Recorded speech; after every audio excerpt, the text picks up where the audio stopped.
At 2:30, we are calling the meeting to order. I want to welcome you and thank you for being here today. I want you to know how much I appreciate you're making a special sacrifice. I feel quite certain that when I am ushered to the pearly gates, St. Peter may say that I don't deserve to be there because I called an SDEC meeting on a Saturday when Alabama was playing at home. And there are quite a few people who have reminded me of that. But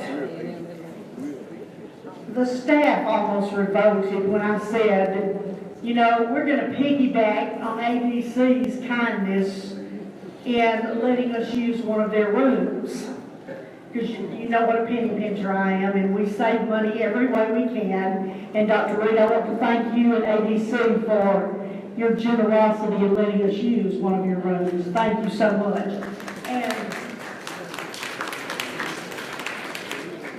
when I said to the staff that we're having an SDEC meeting, you've never heard this list of illnesses and whatever that they came up with, thinking that I might be going to ask them to work at the same time that Alabama was playing, since they're both big Alabama fans.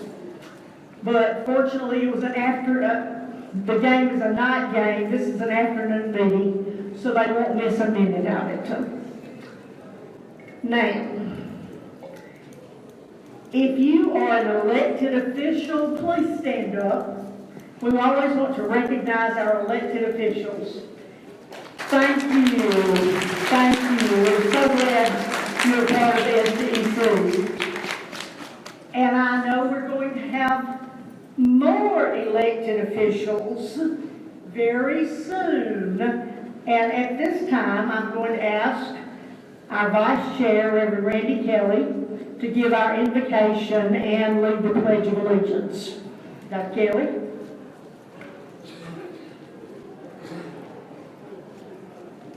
Let us pray. Eternal Lord God, our Father, we thank you for this Democratic Party. We thank you for our chairwoman.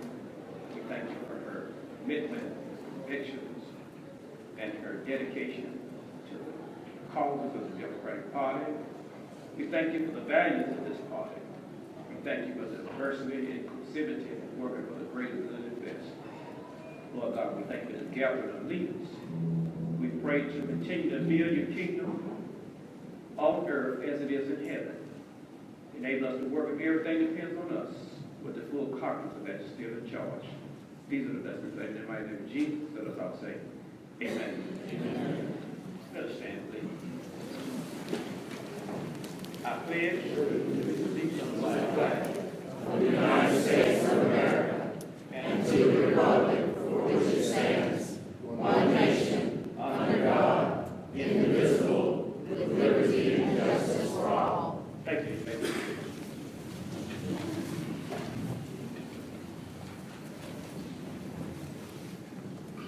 Thank you, Randy. I appreciate that. Now, I told Doug that because I know how busy candidates are, and I know when you're expected to be at several places on the same day.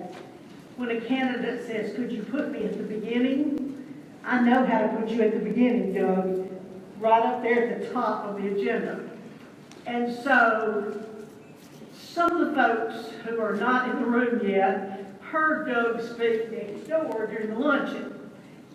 Some of you were not at the luncheon, so you're getting to hear Doug for the first time today, but you probably heard him before. You've gotten to know him during the primary. You've gotten to know him not just in the primary, but Doug's always been an active Democrat. You know, he didn't come on the scene yesterday. He didn't just show up in the office and qualify to run for Senate, and that was the first time we'd ever seen him as a Democrat. Doug's been coming to Democratic meetings and being active in the Democratic Party for a long time. Doug has been someone that you could always count on fighting for what was right. And ladies and gentlemen, I'm not going to spend his time telling you about all of his good works and his many activities on behalf of working people, the middle class. Doug's heart is in the right place, and he's going to be our next U.S. Senator. Stand up and give Doug Jones a great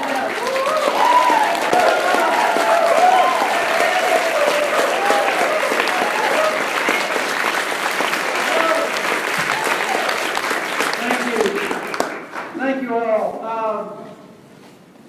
I've been coming to these meetings for a long time, probably since my high school and college days, off and on over the years, sometimes as a member. For a number of years, I was a member of the executive committee.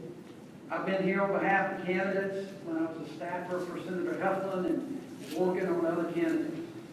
But I got to tell you, it's a humbling experience to stand before the State Democratic Executive Committee as your nominee for the United States Senate on December 12th.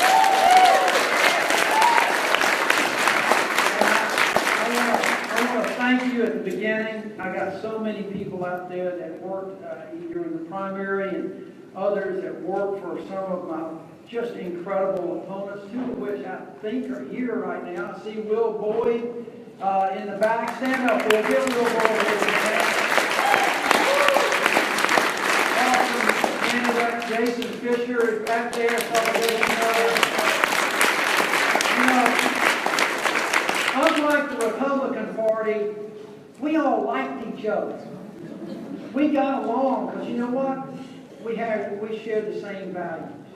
We might have gone at things in a little bit different way, but at the end of the day, all of us share the same values, the same commitment to the working people of this state. Regardless of where they live, regardless of their economic status, regardless of their religion, we have the same shared values for everyone in the state that we want to treat with dignity and respect. I have been very fortunate in my life over the years to have been involved with a party that I believe shares those values.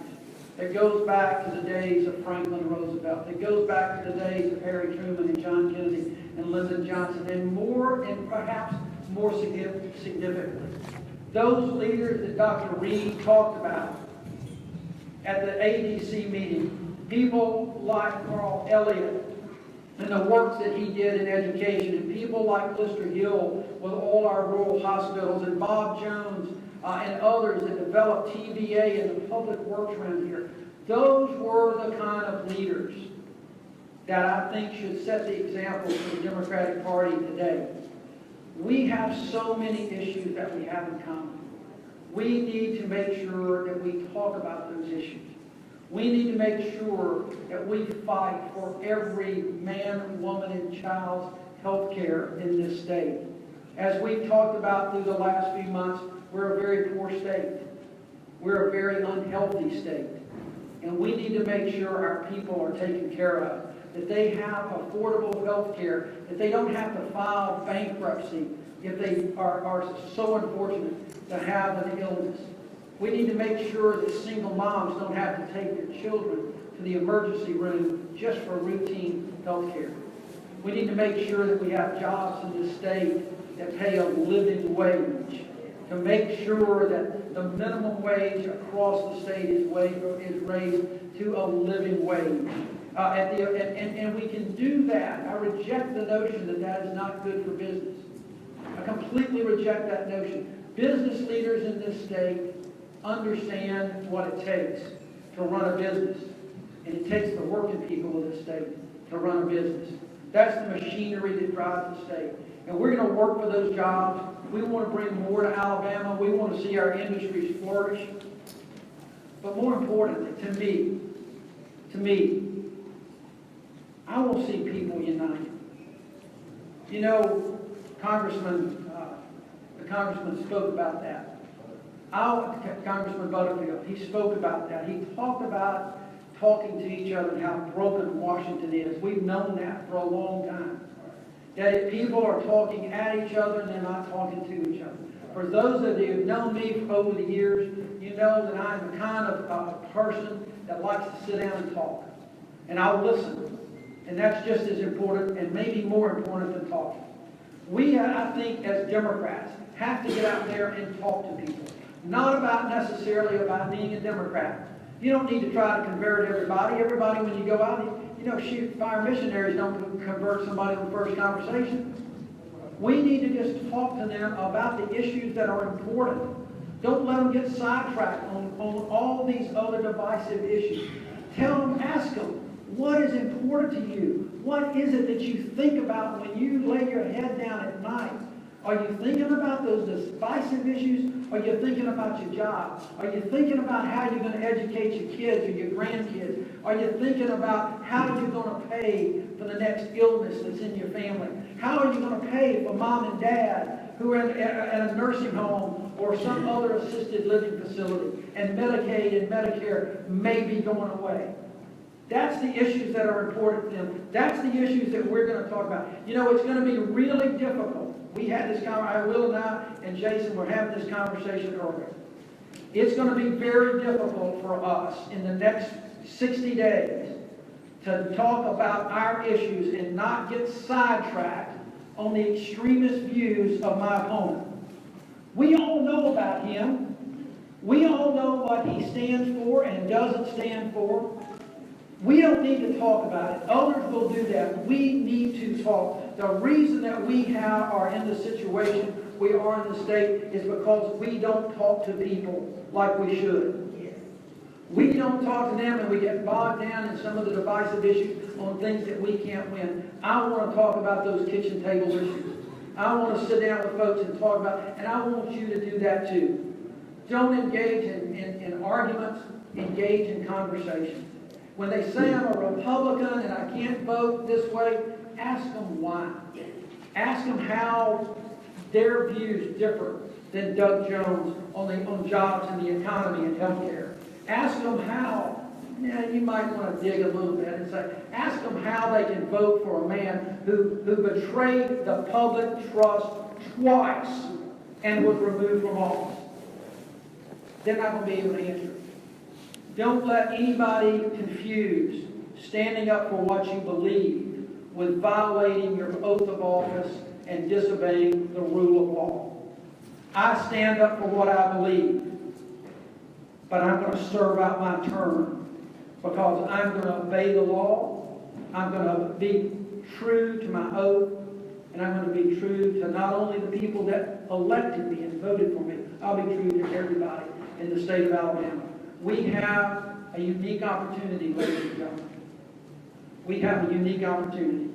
It's been given to us, but it's going to be up to us. I'm going to do everything I can. I got a great staff. We are working 7 days a week. And I'm going to do everything I can to uphold your trust. But I need you to do the same thing. I need you to put aside what issues that you may have in this room. I need you to talk about the unity that the congressman talked about right here in this room. And you talk about that unity when we leave. And that unity will go forth from this room, and it will carry forward into every city and every county. And in December the 12th of 2017, the State Democratic Executive Committee can look back and know that you were a part of history. That you were part, this group is part of a history that's going to change this state and is going to transform the politics of this state and move us forward rather than backward. You will know that you have been a part of putting Alabama's best foot forward instead of taking 10 steps back. So thank you all for your help. I love you. I appreciate you. Please get out there and work. Thank you so much.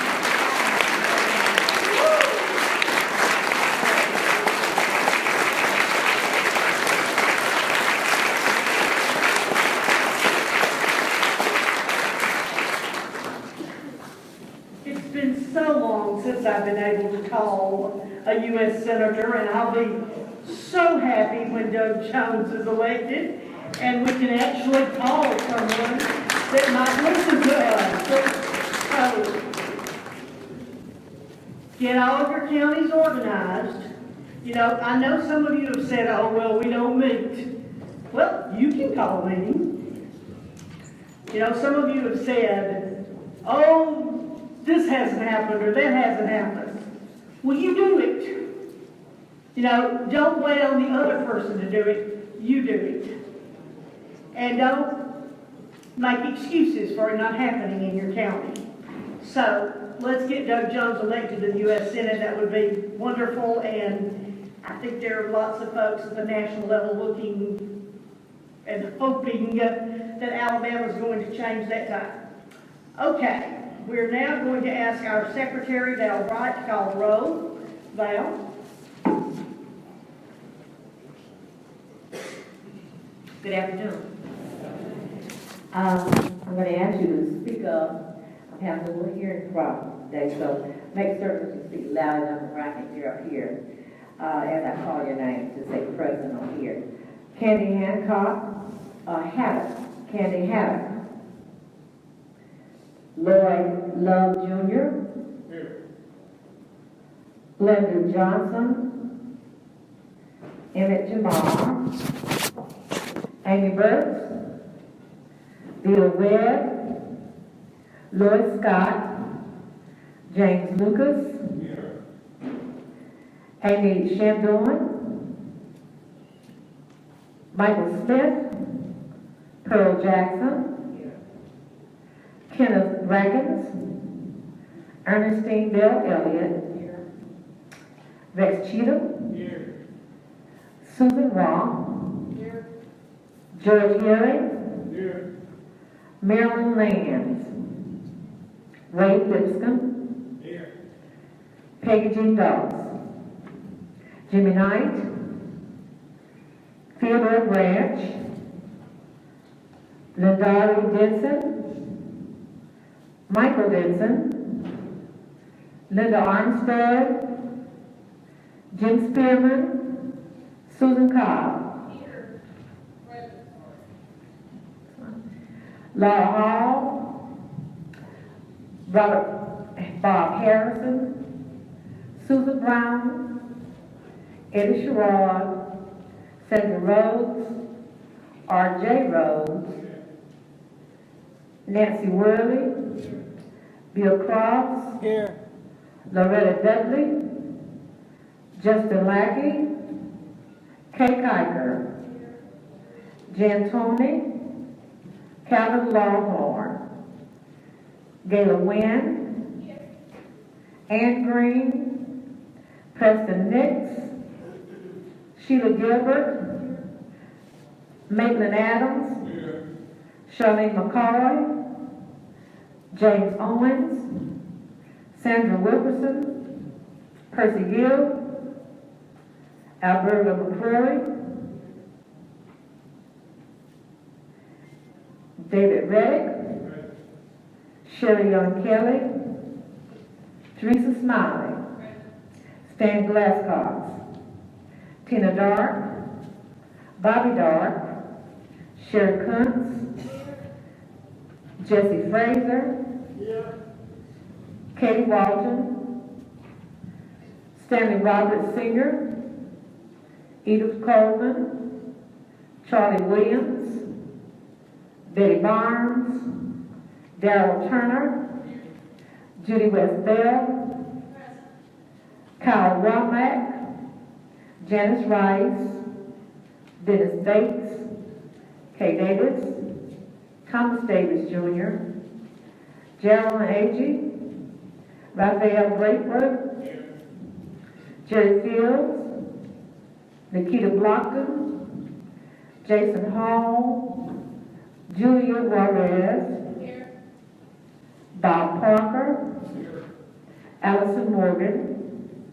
James Melvin Burns. Miranda Joseph. Damon Watson. Phyllis Ann Parker. Fred Lynch. Carrie Gaza. Joshua Carter. Deirdre Kimbrough. Jerry Horn Albright. Roger Smitherman. Violet Edwards. Eddie L. Green. Catherine Pearson. Elias Hendricks Jr. Sherry Lewis. Roderick Scott. Priscilla Dunn. Grover Dunn. Yvette Richardson. Present. Fred Coach Plump. Rodney Huntley. Annie Parker. Ruben Parker. Linda Coleman. David Russell. Sue Thompson. Jeffrey Thompson Sr. Lisa Marie Young. Curtis Travis. Jeannie Ryan. Here. Douglas Craddock Jr. Mary Malone. Ronald Shirley. Rosie Howes. Vernon Underwood. Regina Watson. Joseph Watson. Nancy Sewell. James Perkins Jr. Barbara Turner. Eddie Ayers. Joseph Petway. Jerry Bergen. Eva Lewis Pruitt. Anthony Hunter. Betty Rogers May. Herbert Lavender. Carrie McFadden. James May. Molly Green. Neil Van Marter. Kylan Davis. Warren Davis. Val Bright here.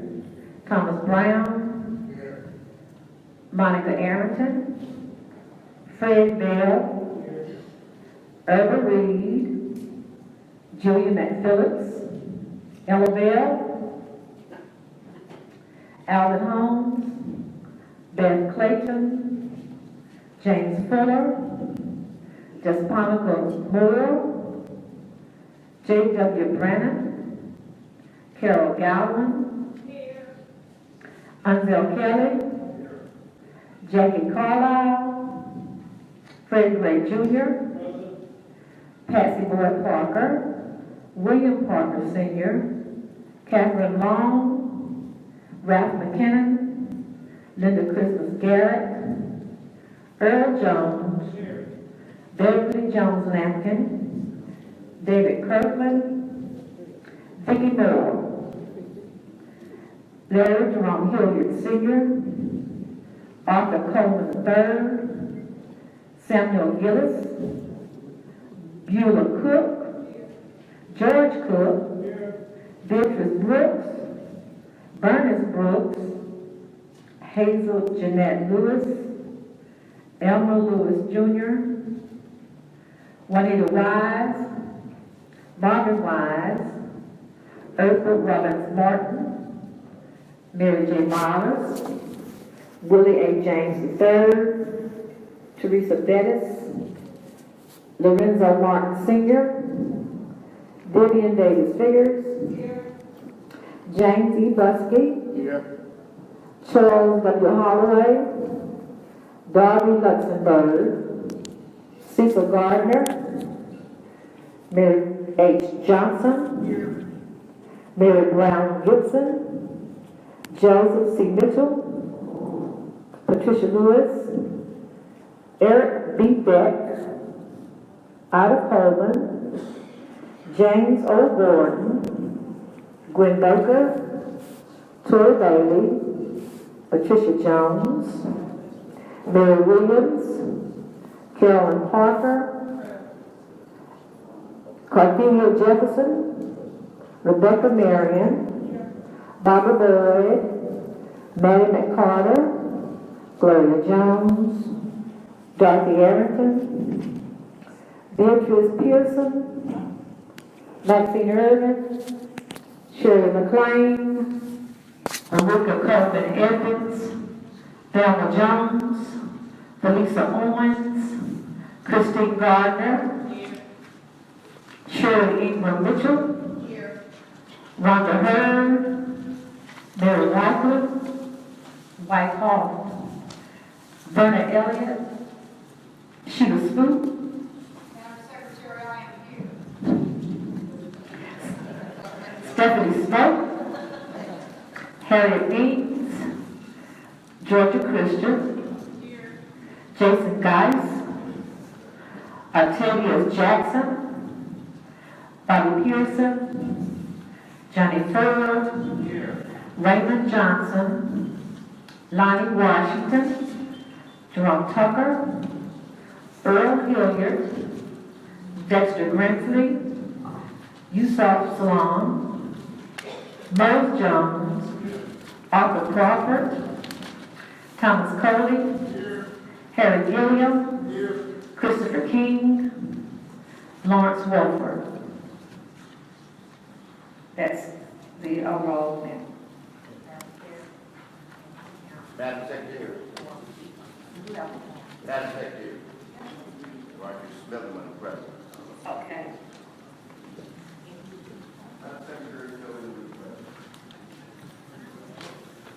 Now starts again. I have a feeling that, and I'm going to point out that Josh, make him worry, copied an old roll because Dr. Eddie Green's name is on this roll now, and he is deceased. And so I think that we have a roll that is out of date today. And I apologize to you for that. So that may be why three of you who have been on the vote on the SDEC for a while did not have your names called.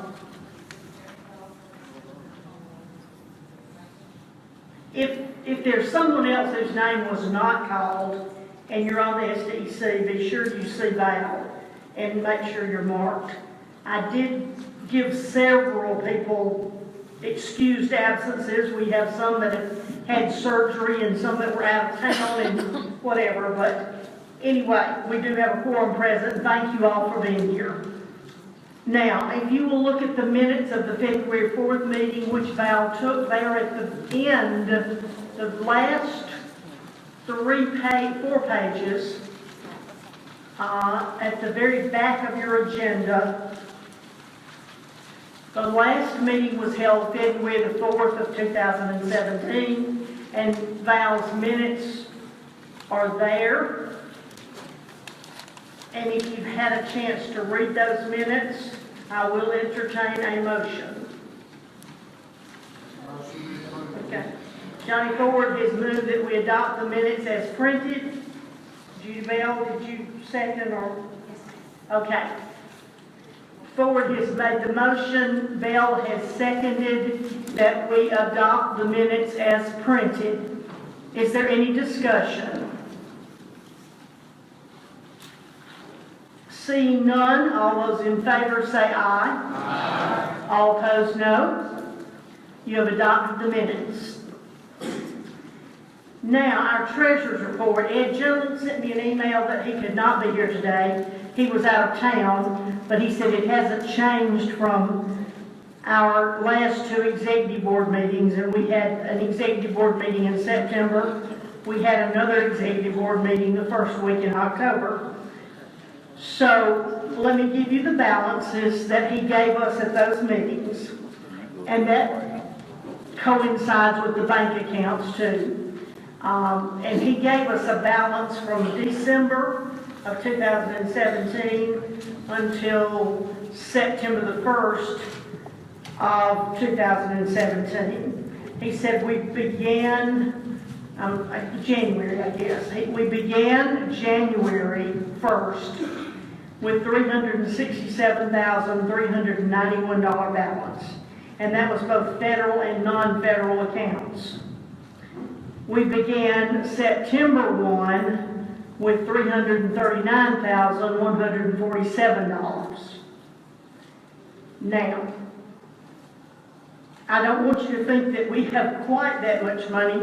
That was at the beginning of September. We had not made our last payroll to the 4 young people who were hired as field organizers in the summer revival program. So actually the balance, if you take off their salaries, it's probably about $4,000 less than that. Now, we still have debt. I don't want you to think we have paid down that debt, and I'm pleased that we've paid down that debt, but we certainly haven't paid it off and won't for a while. We are now paying Liberty Bank $2,000 each month. We started this month in October paying First Commercial Bank, where the largest debt is, $2,500. We've been paying them $2,000 per month, but we're now paying them $2,500. A lot of that money obviously goes to pay interest, but we are paying down the principal some. We don't have nearly as large a debt at Liberty Bank, which is the old First Tuskegee Bank, as we do at First Commercial.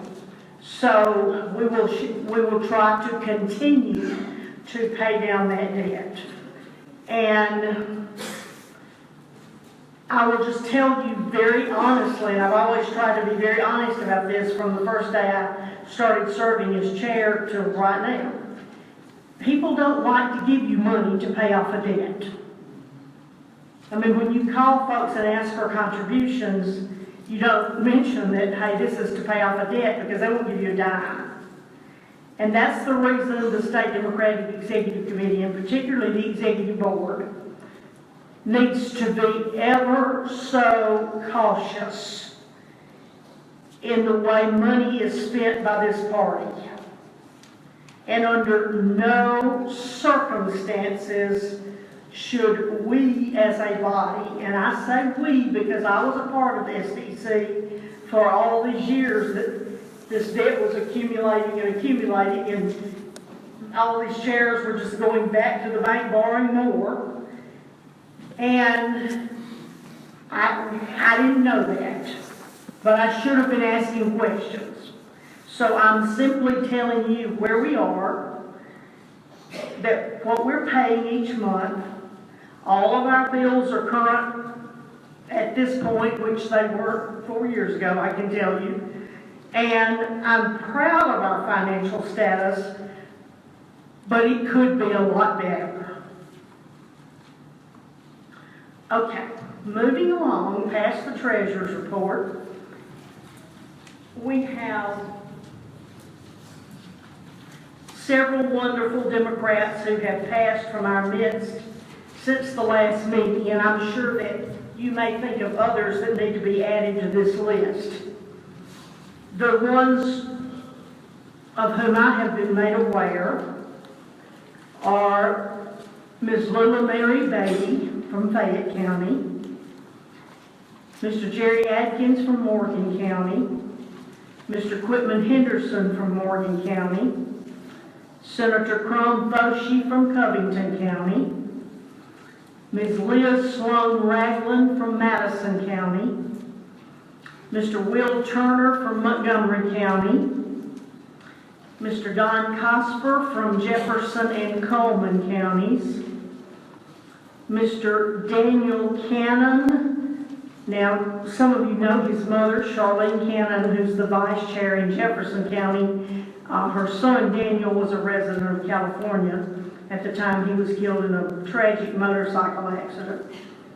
Ms. June Fricks from DeKalb County, Ms. Gwen Patton from Montgomery County, Mr. Steve Latham from Shelby County, Mr. Steve Griffin from Coleman County, Judge Wallace Wyatt Sr. from St. Clair County, Justice Janie Shores from Jefferson County, Ms. Drusilla Buskey from Mobile County, and that's Representative Buskey's mother, Ms. Janice Stephen Morrow from Talladega County, and for those of you who remember Van Caldwell, who also ran for the U.S. Senate seat, that was Van's mother, Janice Morrow. Mr. Tommy Chapman, or Judge Tommy Chapman from Conecuh County, and he was also our chair in Conecuh County. Dr. Harold Anderson from Montgomery County, and many of you know James Anderson, who was our longtime party attorney. That's his father. Ms. Evelyn Allen from Jefferson County, and that is Lori Siegelman's mother. died recently.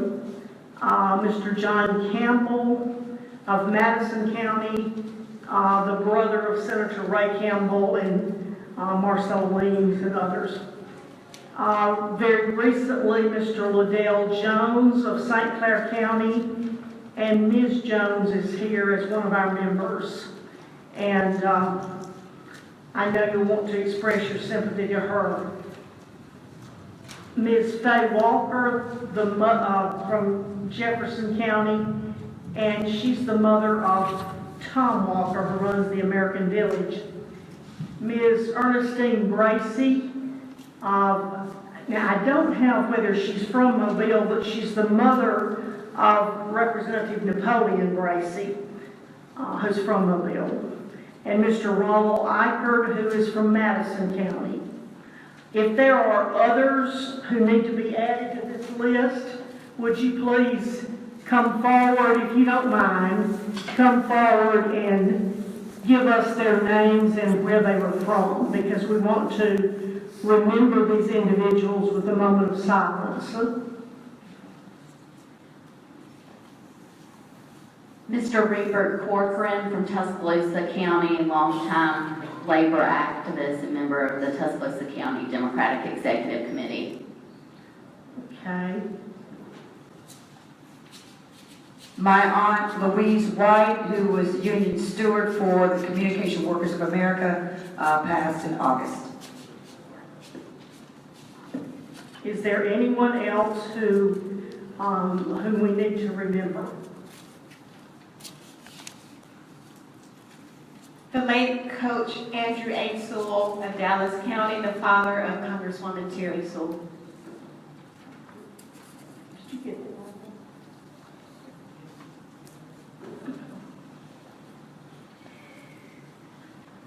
Are there any others? Would you please bow with me for a moment of silence, recognizing these wonderful Democrats who are no longer with us?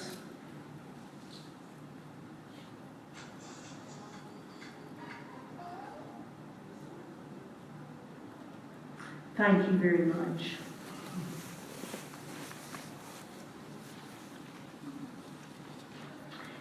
Next on the agenda are the officer reports.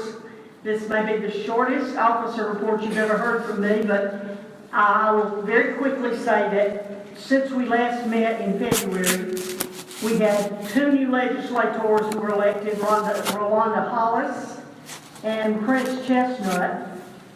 They were able to serve most of the session, and we're very proud of them, good Democrats. We, of course, had the special election for the U.S. Senate primary, in which we had 8 outstanding Democrats who ran. And you know, people constantly said to me, oh, I didn't know there were 8 Democrats in Alabama. And I said, not only were there 8 Democrats, they were great representatives of our party. And I know 2 of them are here today, along with Doug. So let's give all of those 8 a hand of applause.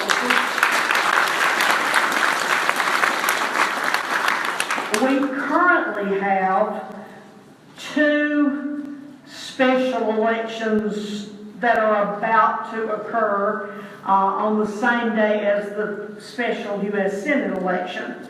We have Senate District 26, which is the Senator Quentin Ross seat that he resigned from when he was named president of Alabama State University.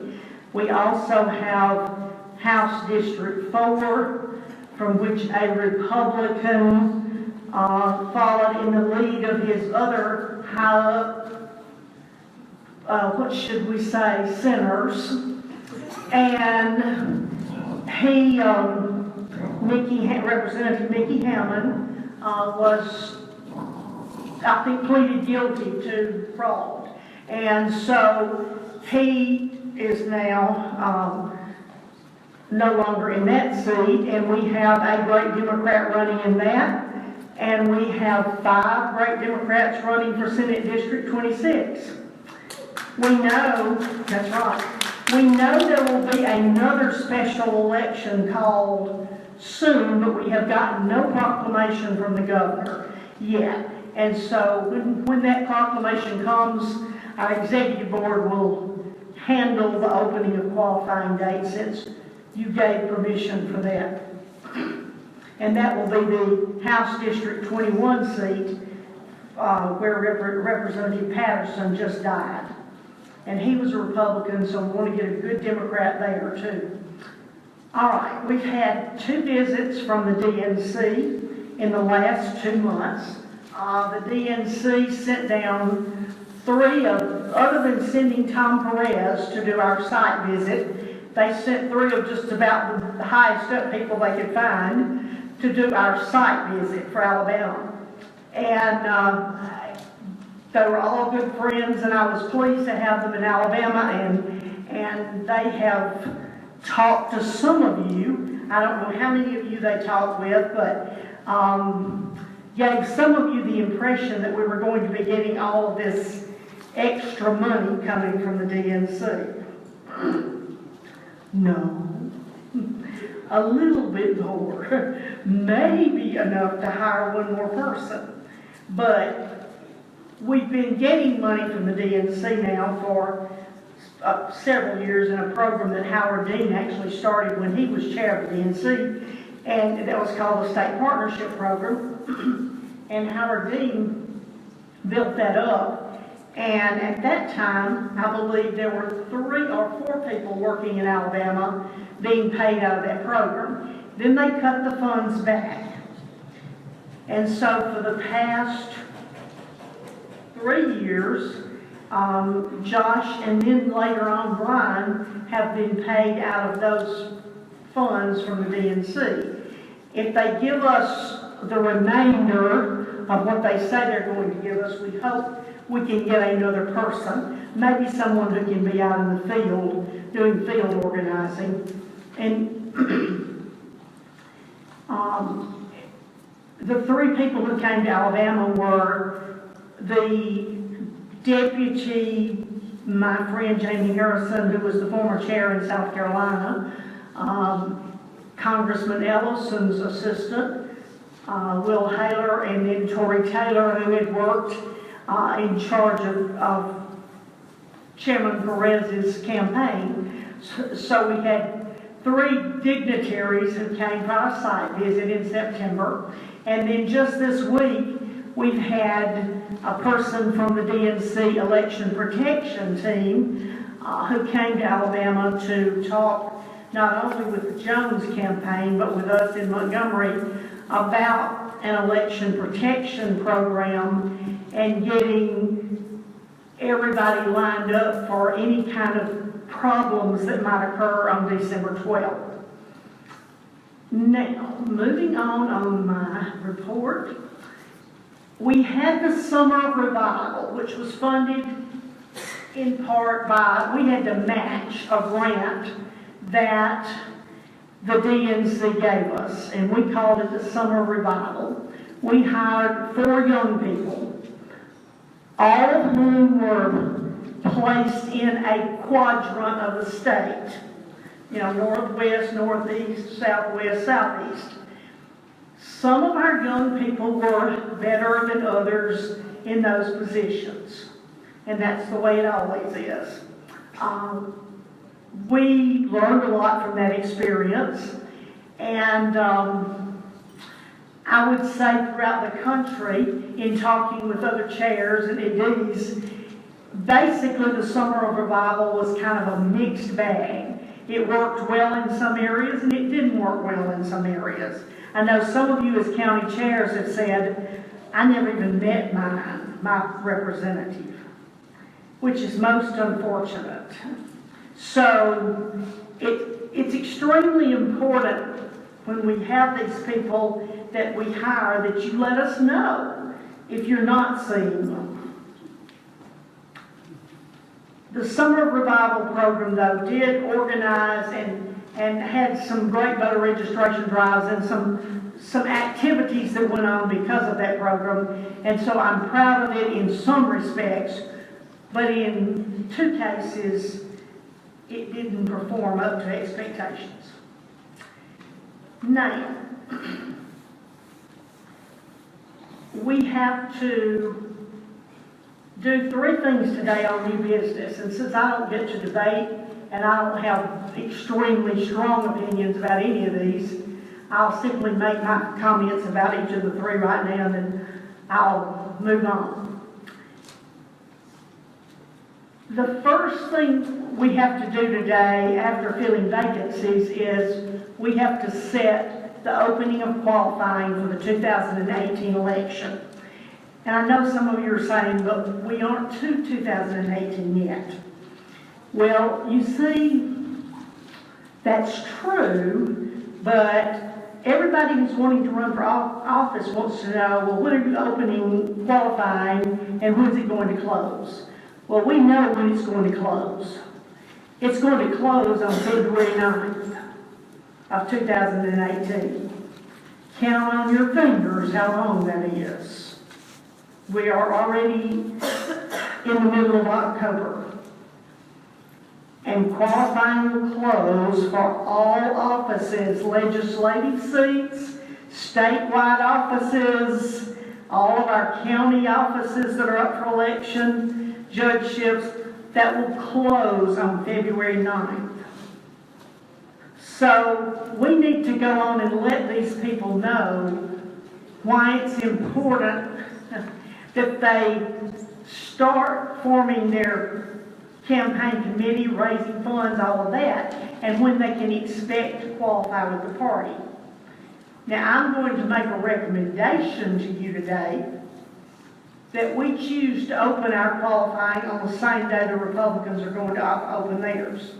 Not because I like to copy anything they do, but I just think it's less confusing if we open ours the same day they do, so that the press doesn't get everybody on the different page.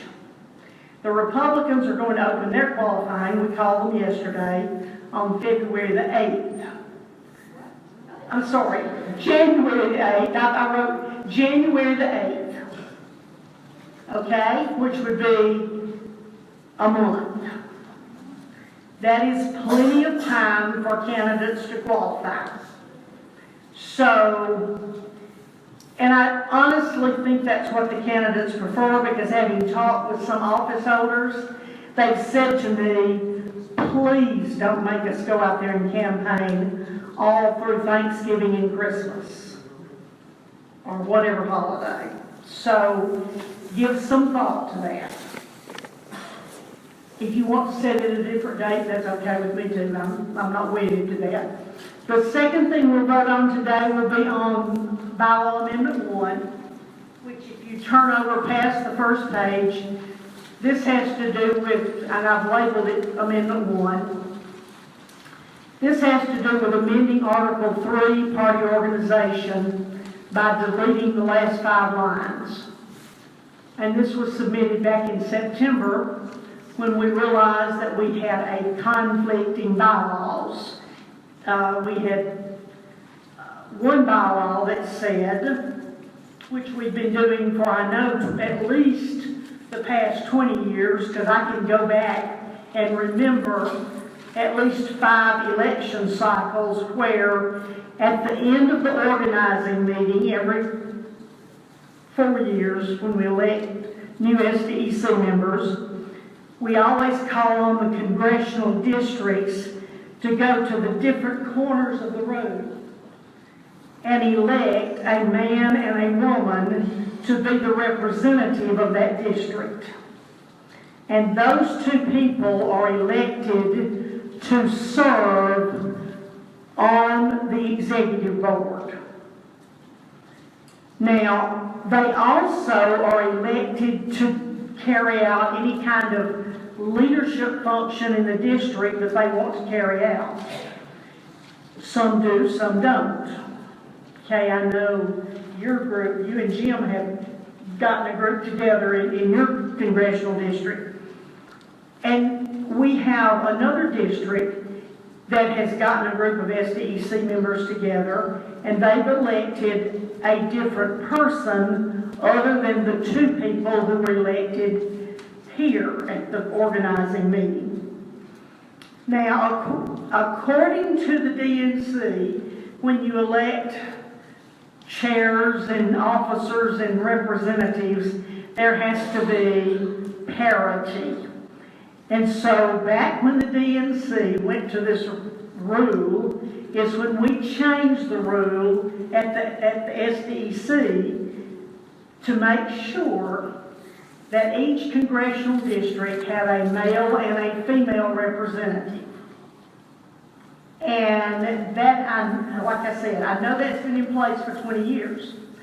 But in our bylaws, we also have a place that says what you find here on this page, that the people can come together in a district, they can elect a district chair, and if that chair is a member of the SDEC, then they're on the executive board.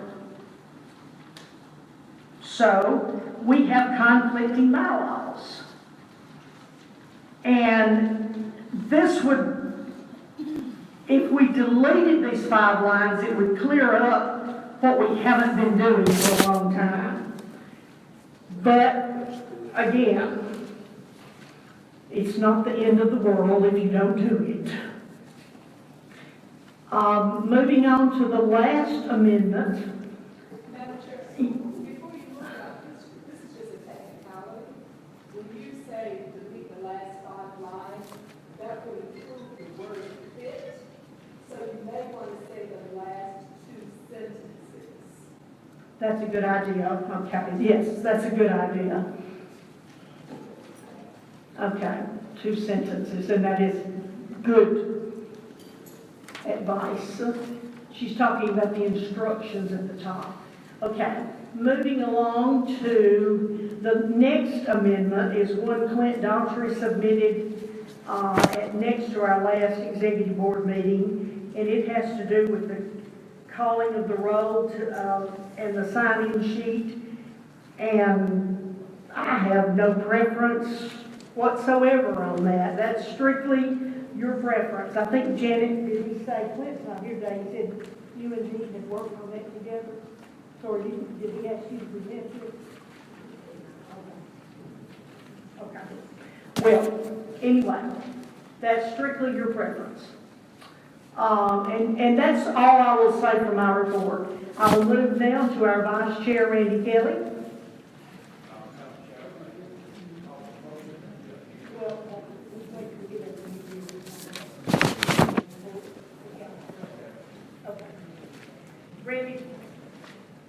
Randy does not have a report as Vice Chair. Attorney Pompey is not with us today because this is his homecoming at Miles College. Then we move on to our Vice Chair for Labor, Darrell Turner.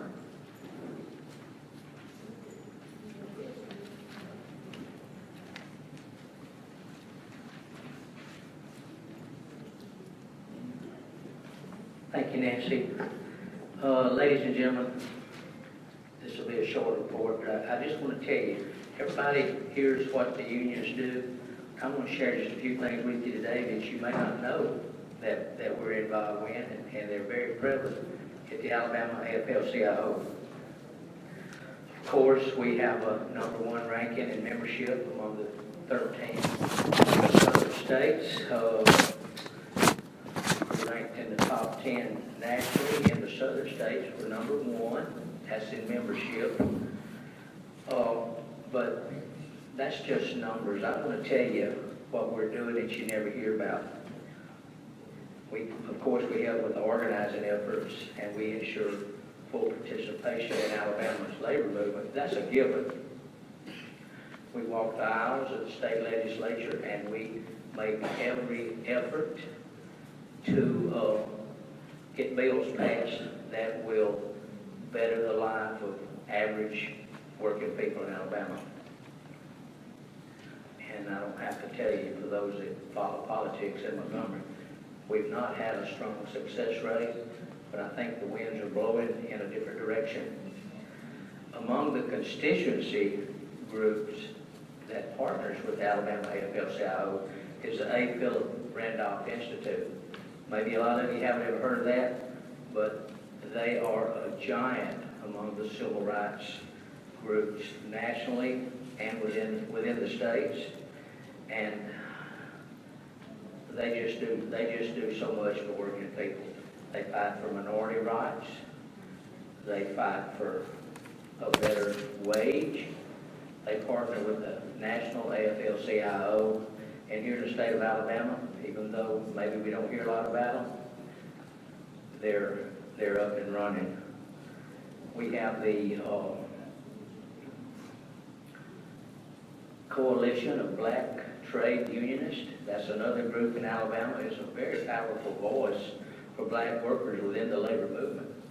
Here in Alabama, this coalition, they work with the legislatures.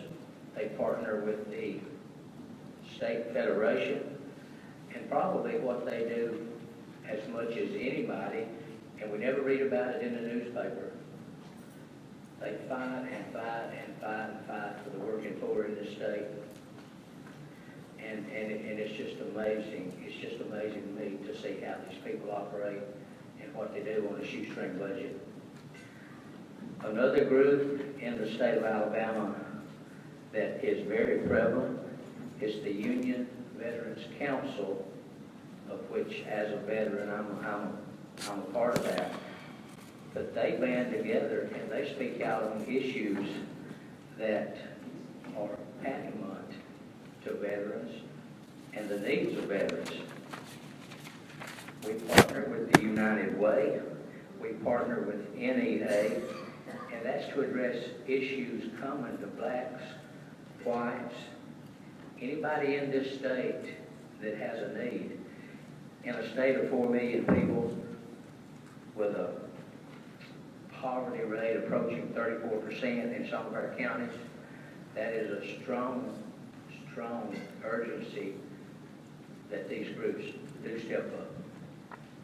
And I would never forget to tell y'all that in recent times, the Alabama Democratic Conference, the Alabama Democratic Party, were forging new alliances with the labor people in Alabama. I've said many times, I use it as a motto, Democrats and labor were joined at the hip.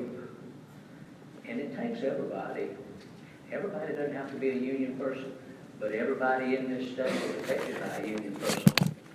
When our wages go up, everybody's wages go up. When we lose a contract, wages go down, benefits go down.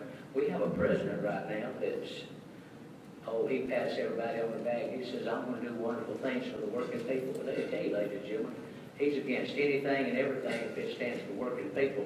And that's not union or non-union. That's just for working people. And if you people in this room think he gives a tinker's nail about us, gosh, help us. In closing, I just want to tell you that the labor unions in Alabama, we're really very active.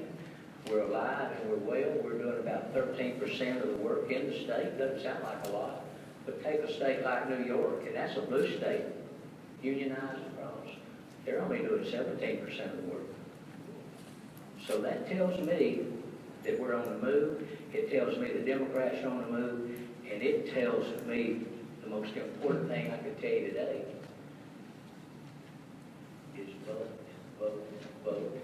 Support Democrats, support Democrat causes, and just know that the Democratic Party of Alabama is working hard for you. I know. Till I got here, till I come by share labor, I wasn't sure what was going on. But my eyes have been open. We don't have to agree on everything. We don't have to just be lovey-dovey to each other. But we can all be friends. We are friends. We're all on the same page. And at the end of the day, it will let Democrats. I just believe with all my heart that Alabama will be elevated. We'll be elevated, and the working people of this state, the people that need it the most, will be raised. I appreciate it, and I thank y'all for letting me give this report.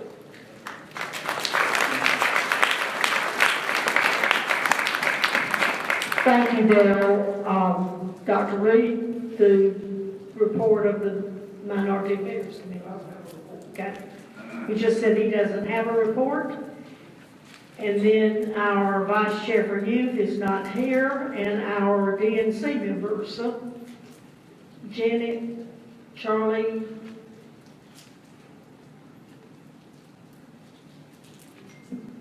Thank you, Chair Lady, Dr. Reed, other members of the platform. I just wanted to take this opportunity in the interest of time to thank you for electing me as the last DNC member in the country. A written report will be forthcoming.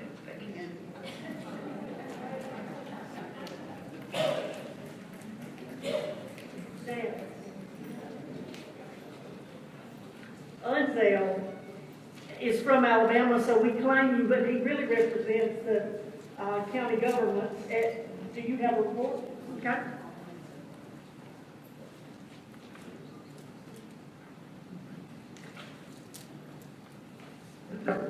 Thank you, Madam Chair. I rise just to inform everyone, as Madam Chair was saying, who and what I represent. I am the chair of the National Democratic County Officials. We represent Democratic county officials from over 6,000 counties across the nation. And we represent over 16,000 Democratic county officials nationally. This just doesn't happen where you have a little country boy like me from Coosa County, Alabama, find my way into the leadership of a national organization. Some of the things that we realize strategically if we're going to take back this country is that the road to blue is through local government. And when I say local government, county government, because we have to qualify as a Democrat to run. Nothing against my municipal officials. It's nonpartisan, so you can run on your own merit. But I rise to say that as chair of NDCO, that we have a partnership with DMO, which is the Democratic Municipal Officials. And we have partnered together to communicate to the DNC some of those concerns that are very important to people at the local level. Democratic officials, Democrats, those of you who are working out there in the highways and byways, trying to right the wrongs that we have taken place this very day. We are a voice for you. So with that said, I won't be long, Madam Chair. I'm going to challenge all of you, much like our DNC, we've been going through reorganization and transition. But I challenge all of you, if you have a Democratic county official in your county, one of the things we want to do across this country is to aid the Democratic Party. That's why we exist. We're an arm of the Democratic Party, just like ADC. But what we want to do is help to do the heavy lifting here in the state of Alabama. As we said, we know all people are not compliant, especially Democratic county officials. So one of the things that we want to do is to hold those Democratic county officials in your county accountable, to make sure that they are supporting the very party that gives them the opportunity to serve. So we want to work to make sure the Democratic Party of Alabama is strong. We also want to be a support and a resource to ADC and any other affiliate groups who support the Democratic cause. So with that said, the road to blue is through our local governments. And as the NDCO chair, I commit to you that I will do whatever I can to make sure that Alabama is represented, that your local counties, your local communities are represented. So once again, my name is Unzel Kelly. I'm not going to take up too much time. I'll be around after the meeting if you want to see me and we can exchange information. Once again, I thank you and the party, Madam Chair, for this opportunity just to let everyone know who I am. Thank you.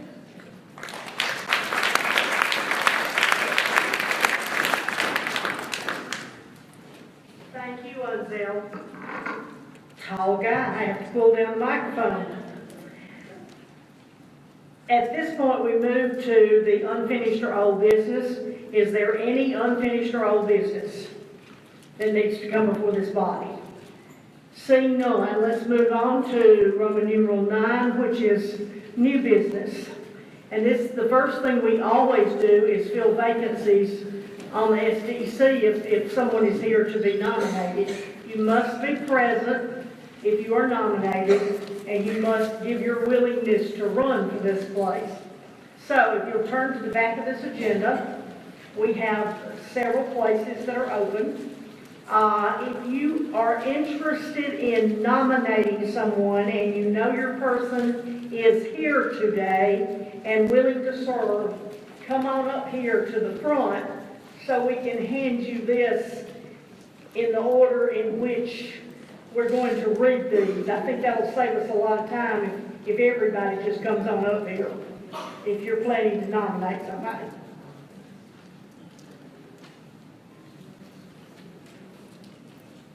Okay. Is there anyone here who plans to nominate for District 1 male? District 1 male, Dr. Will Boyd, who ran for office and who is here. Please stand. What county? That's Lauderdale County. When we signed in, I signed in as the SDEC 002. He would be in SDEC 001.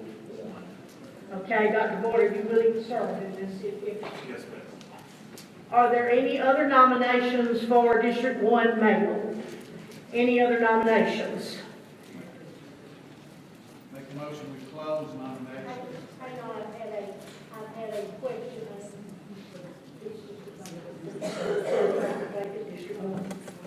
Okay, I see no one else moving to the microphone. All those in favor of Dr. Will Boyd for District 1 male, please say aye. Aye. All opposed, no. The ayes have it. You have elected Dr. Boyd. Come forward and take your seat.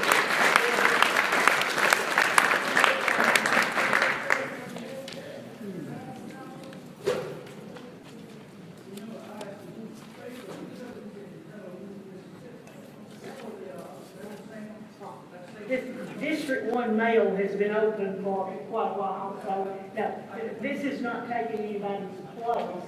This is District 1 male is a vacancy. Okay, so Dr. Will Boyd has been elected. Congratulations. Is there anyone here to nominate someone for District 2 female? District 2 female. See no one.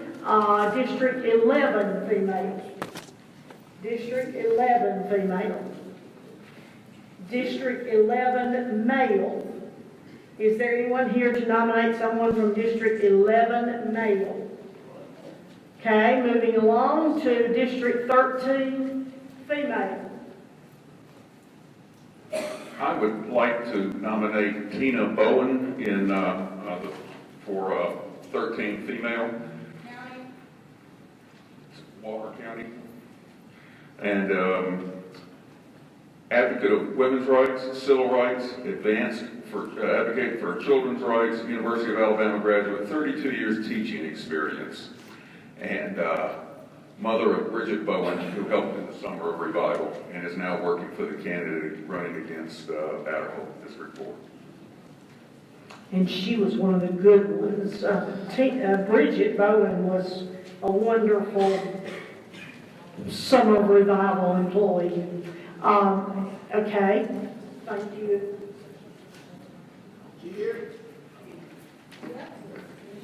Is there anyone else who's being nominated? Is Tina Bowen here?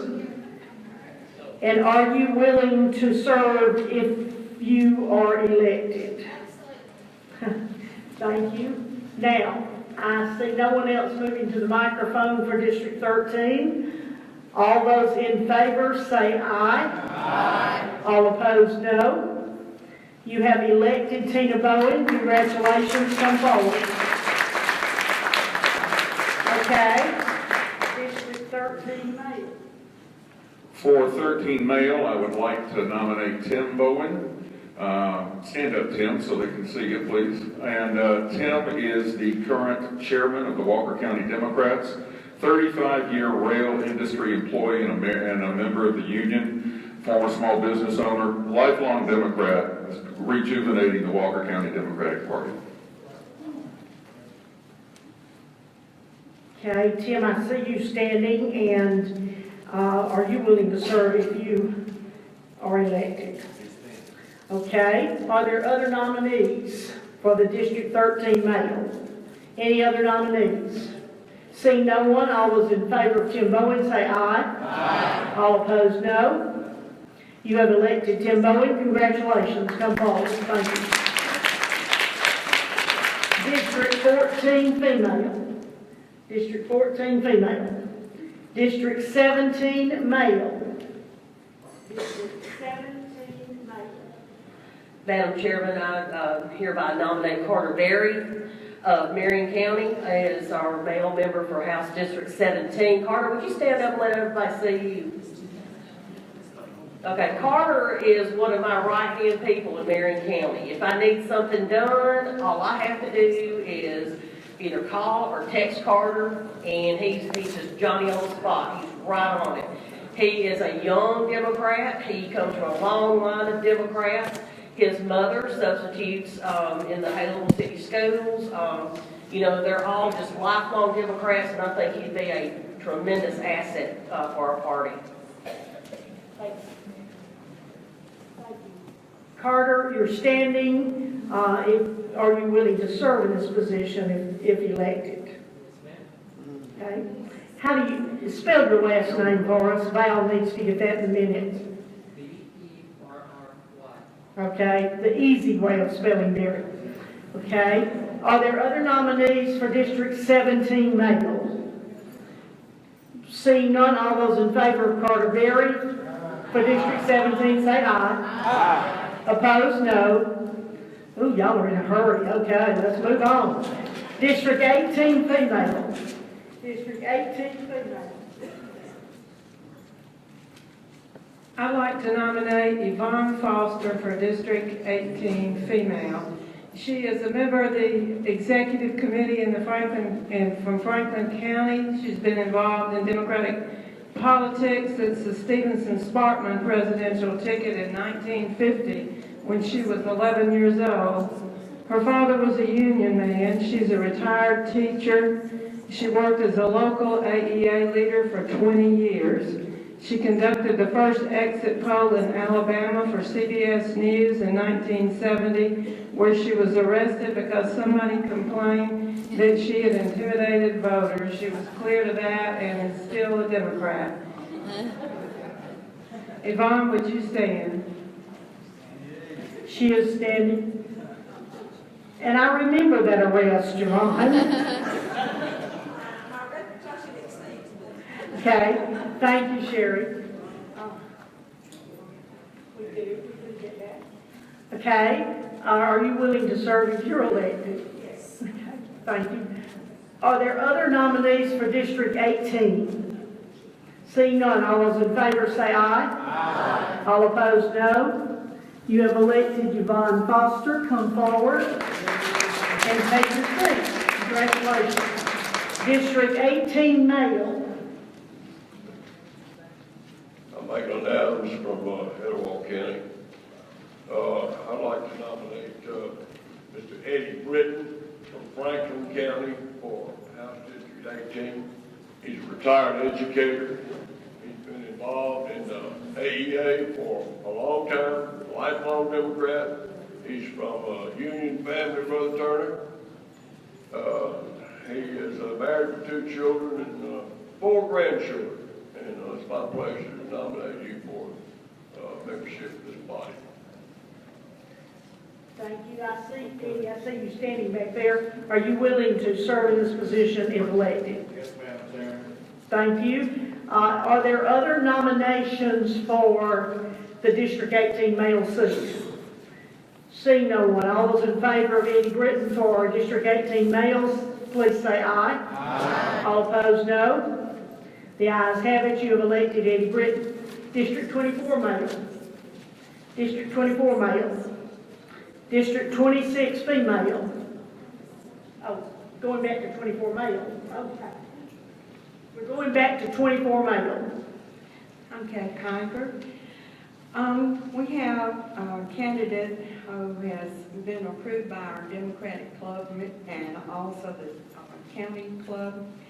Mr. Grant Williams, who lives in Fort Payne and works at Siemens Corporation. He and his wife have a daughter that's going to be a nurse. He's a black man, and we're trying to be inclusive in our county when there's a majority white population.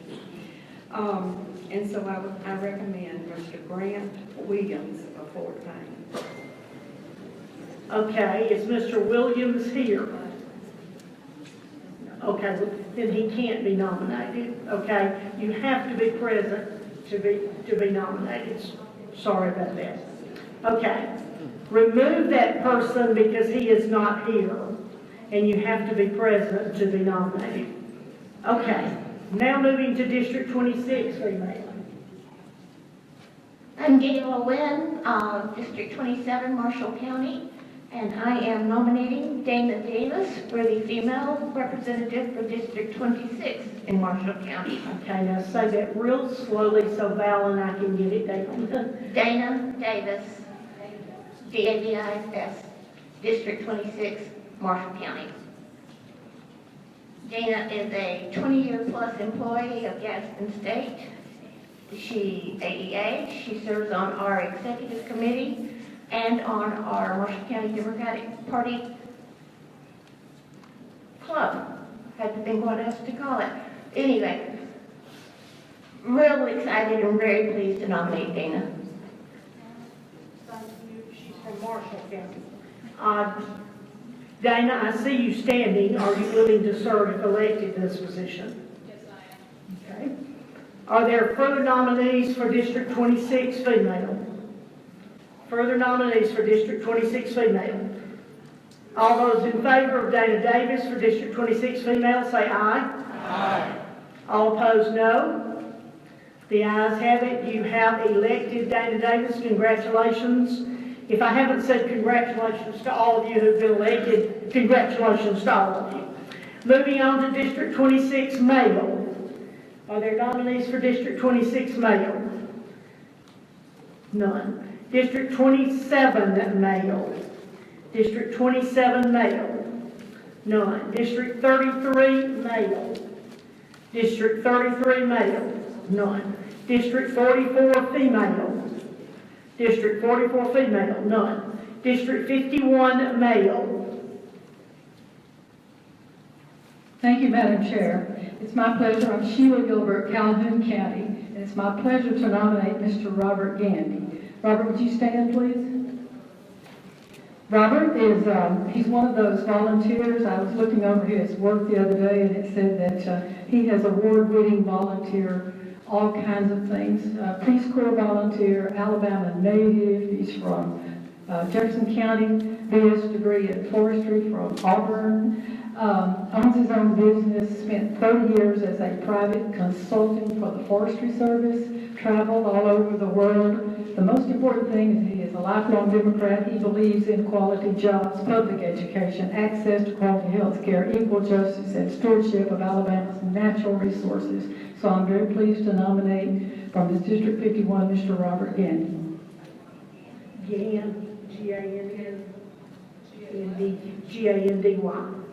Okay, Mr. Gandy, I see you standing. Are you willing to serve if elected? Yes, I am.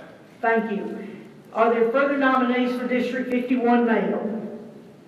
See no one. All those in favor of Robert Gandy for District 51 male, please say aye.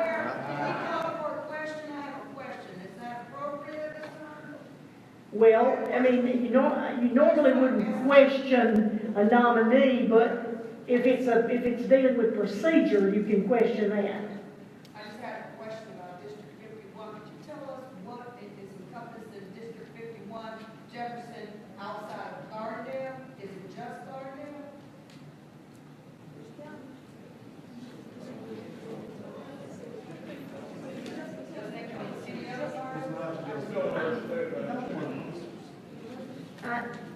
She's asking you, what does District 51 encompass in terms of Jefferson County area?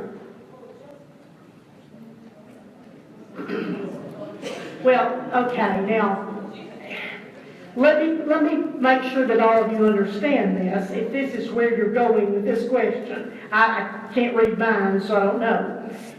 If anybody nominated today doesn't live in the district for which you've been nominated, we will check it according to Vote Builder, and we will get back in touch with you and say you don't live in that district. Okay, now Sheila, are you going that direction with the... I actually love Madam Chair going in that direction, but I thought the person did see where that district, and that's what I was saying. Okay, well, okay.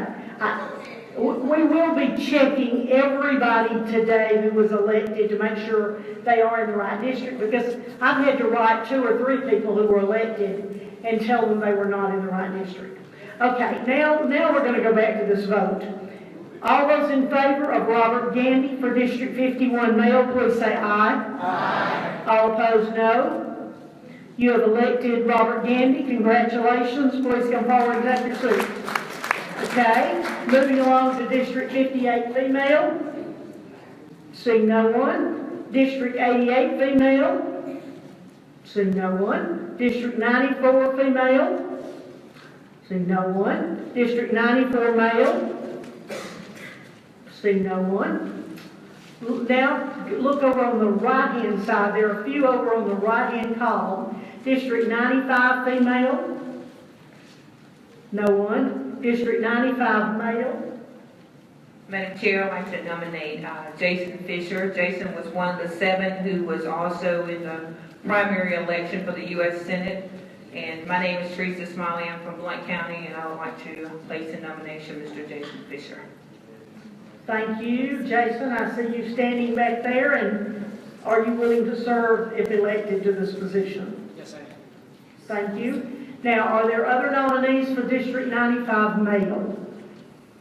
See none. All those in favor of Jason Fisher for District 95 male, please say aye. Aye. All opposed, no.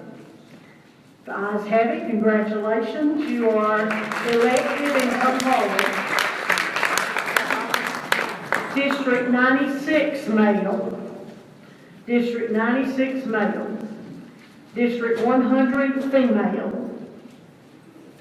District 102 male. Now, Dr. Reed, the minority caucus does the at-large members, and I don't know if your meeting was real short this morning, so did you have time to nominate somebody to take Lucas's place? Lucas moved into the House District 5 seat, so there's now a vacancy at large for him.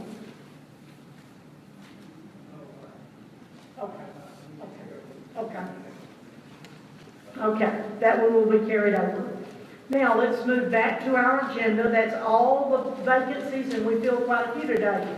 Moving back to the opening of qualifying for the 2018 election. Do I hear a motion for the opening of qualifying for the 2018 election? Madam Chair, I move that we accept your recommendation for the opening and closing of qualifying. It can just be for the opening. The governor sets the closing, okay? So, Rex Cheatham has moved that we accept January 8th at 9 a.m. I will say, Rex, for you. I mean, since that's when the office opens. January 8th at 9 a.m. to open qualifying for the 2018 election. Do I hear a second? Okay, Vivian Figure seconds. Is there discussion?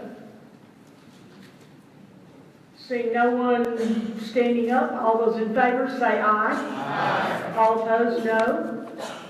The ayes have it, and you have set, and you can tell all the politicians who want to run as Democrats or who are currently serving and want to run that they can come to the office or mail in their qualifying forms along with statement of economic interest and everything they have to fill out. That must be done between January 8th and February 9th. If that paperwork is not in our office by February 9th, unfortunately, they don't get certified. Okay, I saw a hand. Linda?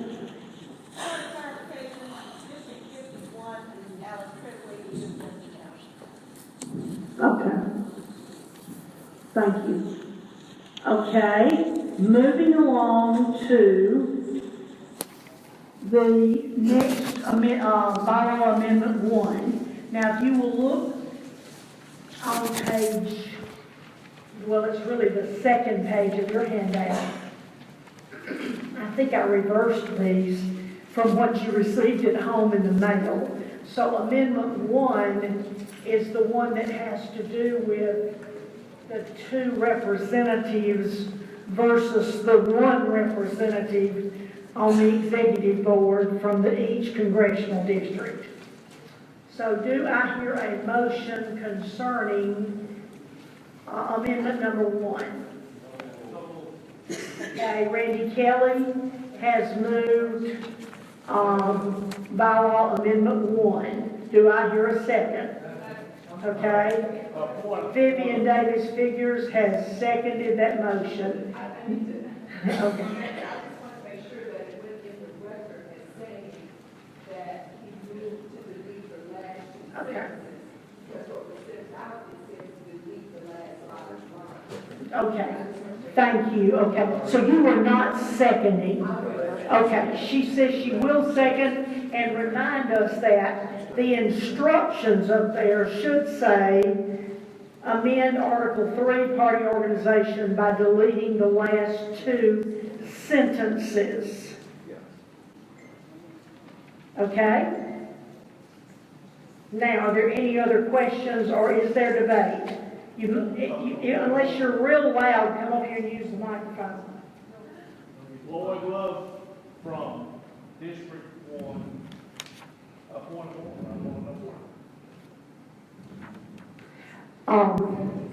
This came from the executive board, and Lloyd, as I explained to you, I'm not going to enter into debate. I explained to you earlier today that we have 2 statements in the bylaws which say different things. What is before you to be voted on, if we strike those words, then that's what we've been doing for about the last 20 years. We've been following the other section of the bylaws, not this.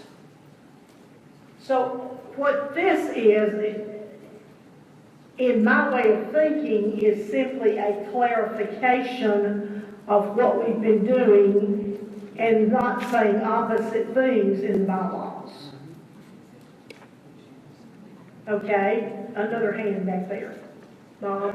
Madam Chair, may I move that we table this for the time being? There seems to be confusion about it. Second. Okay, it's fine to move to table it, sure. Yeah, are you moving to table? Okay, Bob Parker has moved to table. Do I hear a second for his motion to table? Okay. Hold on just a second. Let me write down now. Val, you got that? Okay, motion to table by Bob Parker, and Bill Krause is moving to second. Non-debate. Bob Parker made the motion to table, okay? And then Bill Krause has seconded, okay? Now, the motion before you, okay, Bob? One more question, I'm sorry. Do I need to make a time as to when we want to reinvestigate this or bring it back up? No. Next meeting? If you table it, it lays on the table until you vote. You move to bring it back from the table, okay? If you were to set the time to a certain date, then it would come up under old business on that day. But if you simply move to table it, then the body will have to vote to bring it from the table. Now, anyone can resubmit an amendment. And I'm glad you mentioned that because someone sent me an email asking me why I didn't send out an amendment that was defeated, or maybe it was not considered in 2015. Well, we don't just keep sending amendments to you over and over and over and over. If an amendment is not considered or is defeated, we don't send it back to you. You have to resubmit it. Okay? Thank you for the clarification, and I'll Okay. finish up on my Robert. Madam Chair, move to close today. Okay? Well, this is not debatable, so we're not debating the motion to table. I think he's getting some clarified information here. Okay, the motion before you is to table Amendment 1. Okay. Hang on, I've got two people, Vivian and me, that right? I would like to take back my second, because I agree, it does need more clarification, and that's why we're going to table it. So if there could be a clarification sent out with, in the future, when there is an amendment, change, or justification, rationalization, whatever, that will make it clear, where everybody understands what they're voting on, that would be, and then to give an example, if you have one as to why it's being changed. So I would just say, how would like to do that? Well, unfortunately, you know, Vivian, that you can't pull back your second. When you second a motion, all it does is put it on the floor for discussion or for consideration. And then it comes before the body to either adopt or reject. So Dr. Reed, you're next.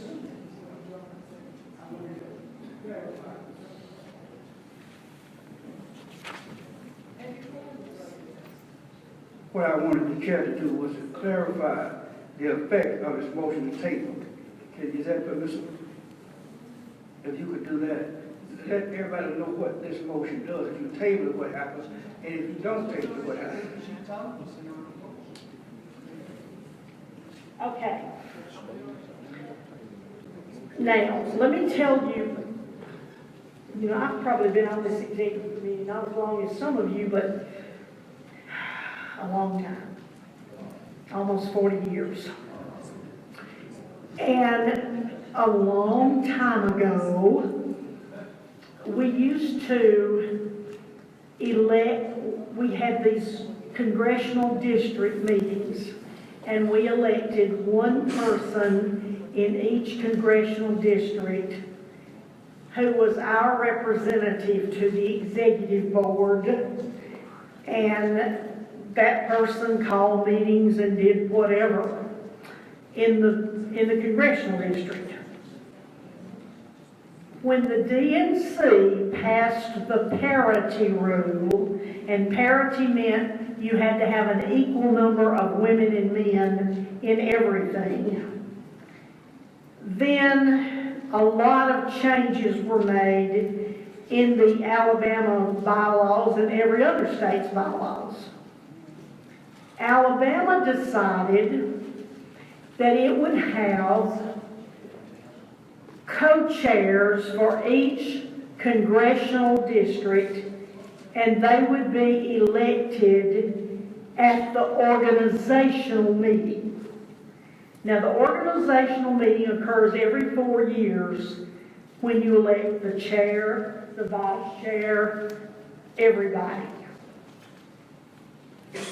We decided that each congressional district at the end of the meeting would go to the various corners and sides of the room, and each district would elect 2 people, a male and a female, as co-chairs for the district. And y'all, you know how I remember that? And a few of you in here are old enough to remember this too. You're just not confessing. I remember it because we always laughed at who got put in the back of the room.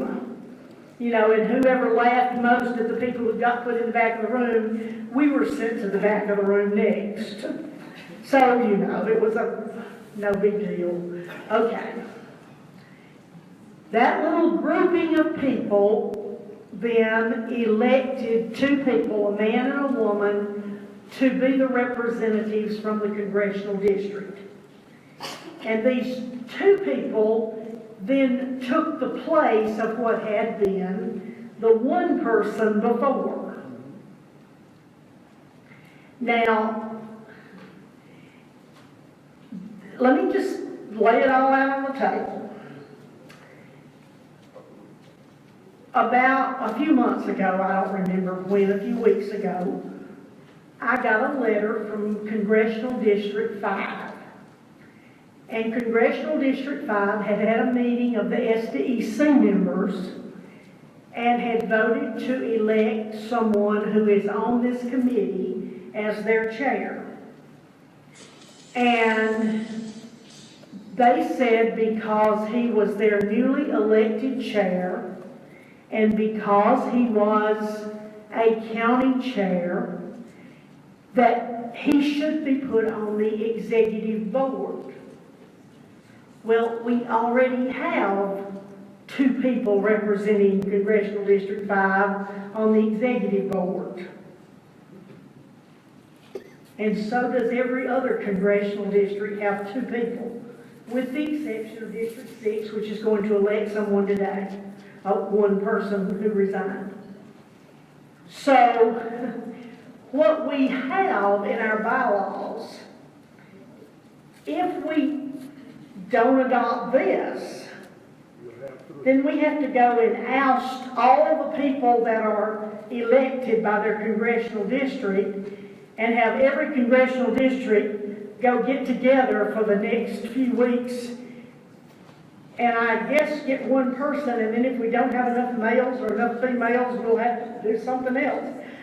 I don't know that it's a very workable situation, but, you know, what this does, it states what we've been doing for the past 20 years, like I said. I don't think I really don't think there's anything sinister about this. I think what happened when the DNC passed the parity resolution, that we came back to the state and we passed it and we've done everything with one male, one female on everything. But we forgot to take out the old language, is what I think happened. I don't know that for sure. So, the problem now is we've got Congressional District 5 who says we've elected somebody that we want to put on the executive board. But we've already got a man and a woman on the executive board. So, if we throw the two of them out, then we've got to go throw out the two from every other congressional district and kind of start over. Okay, I see that I have some discussion now. District 4, we haven't been having a district committee. No, out of the 2 people from District 4 get elected. We're just now trying to get District 4. Now, Gayla, this was the meeting of the District 4 SDEC members that occurred back in 2013, 2012. Kay and Jim Spearman were elected as the two congressional representatives for District 4. And they serve, Kay and Jim Spearman serve on the executive board for District 4. And I know that they have had a meeting in their district because they told us about that. Now, you know, I'm, like I said earlier, just no skin off my teeth, I'm just saying that we've got several people in here who represent a congressional district on the executive board. They were elected by their district. I didn't elect them. No one else elected them. They were elected by their district. Bill? Those congressional district elections, leave out the county chairs that are specified in this thing. You haven't fixed it. It needs more study to do it right. Bill, I think you misunderstand what's written there. Nope. The county chairs and anybody who wants to meet in Congressional District 5 is more than welcome to meet. You know, I see Sherry Coon standing up. Sherry's in District 3. Anybody can get together in a district. Anybody can get together. You can have all kinds of activities. You can have the county chairs involved in anybody else. The problem is who's going to serve on the executive board. And that's what we've already got, 2 people serving from each congressional district on the executive board. It's not going to fix it. So, Mayor. Madam Chair, I certainly understand the problem, but isn't there a motion to table on the floor? Yes, there is, and unfortunately, we've really strayed into debate. And Good. Appreciate the explanation. Would it not be turning into a debate? yeah, I think you are exactly right. So sit down, sit down, sit down, sit down, and we're about to vote. Okay, there's been a call for question, and I don't think there's any need to vote on closing debate. You're ready to close it. Let's go on with the motion, which is to table Amendment 1. All those in favor of tabling Amendment 1, say aye. Aye. All opposed, say no. No. Okay, I would say the noes have it. You have not tabled Amendment 1. So now we go back to the motion, which is to adopt Amendment 1. Okay, question has been called. All right, and I'm going to move on with it because we've pretty much talked it through now. All in favor. I'm not going to speak to this, but I'm going to speak to the next. However, let me remind the group and the chair that this proposed amendment should not be considered because there is no written statement explaining the reasons for proposing this amendment. That's the reason we've had this conversation for the last 20 minutes.